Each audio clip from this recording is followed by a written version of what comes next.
All right, we got this story moving. U.S. and Ukrainian officials are planning to meet next week in Saudi Arabia to discuss a ceasefire between Moscow and Kyiv.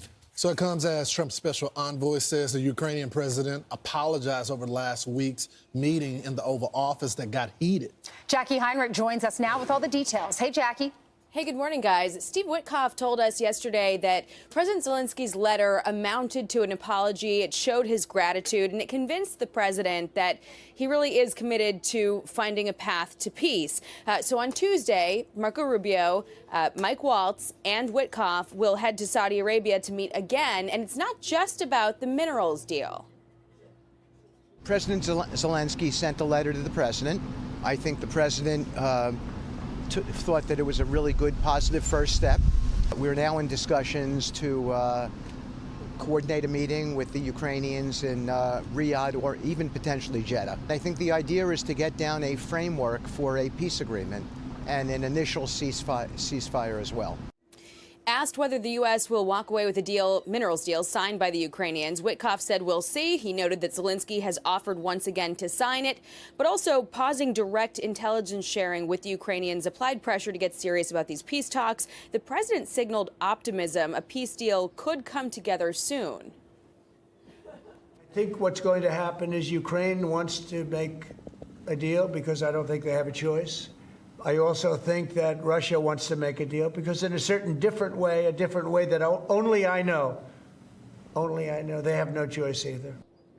Separately, the White House shut down reports the administration will swiftly revoke the legal status of 240,000 Ukrainian refugees as part of a broader plan to remove 1.8 million migrants former President Biden let in under temporary protected status. The press secretary called that report fake news, but the president said he is considering calls for it.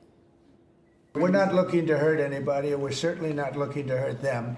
And I'm looking at that, and there were some people that think that's appropriate and some people don't, and I'll be making a decision pretty soon. Okay? President Trump. But we're not looking to hurt them, especially Ukrainians. They've gone through a lot. Meantime, the president did not provide a timeline for when Hamas must release all of the remaining hostages or be obliterated, potentially in a U.S.-Israeli joint military action. That was the suggestion that Steve Witkoff made yesterday, guys. So, Jacqui, was the apology to the president through a phone call? They're not talking about the letter, right?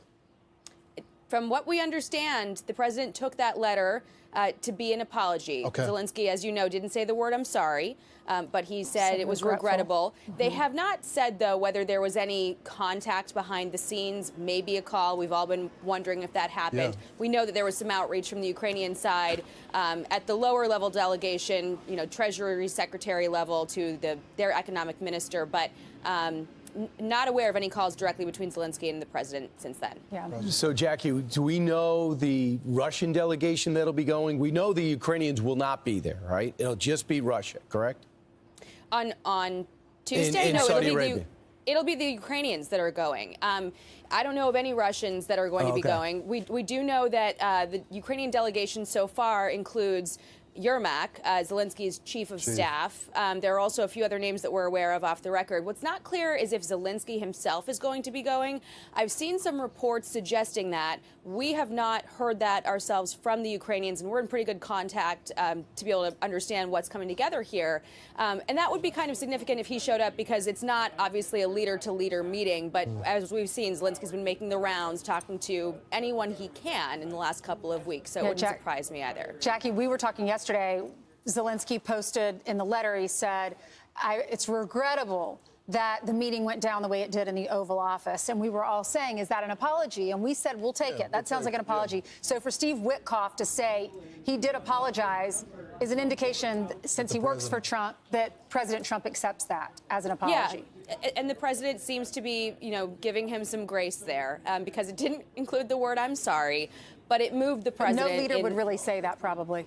Maybe not in a public letter. We wondered if it might happen in a phone call. Right. But, the president obviously heard what he needed to hear to convince him that Ukraine does want to talk seriously about peace. And that was really the biggest motivator here. It was less about, his ego or needing to hear an apology than just not being convinced that Ukraine was serious about talking peace and actually putting pen to paper and starting to hash out what peace would begin to look like. And Zelensky made a lot of bigger efforts to do that. So it did move the president enough, it seems. Right. It's not stopping the Ukrainian drone strikes, which makes me hope that we unfreeze the weapons and unfreeze intelligence if we really got to that place. Yeah. Jacqui, thanks so much.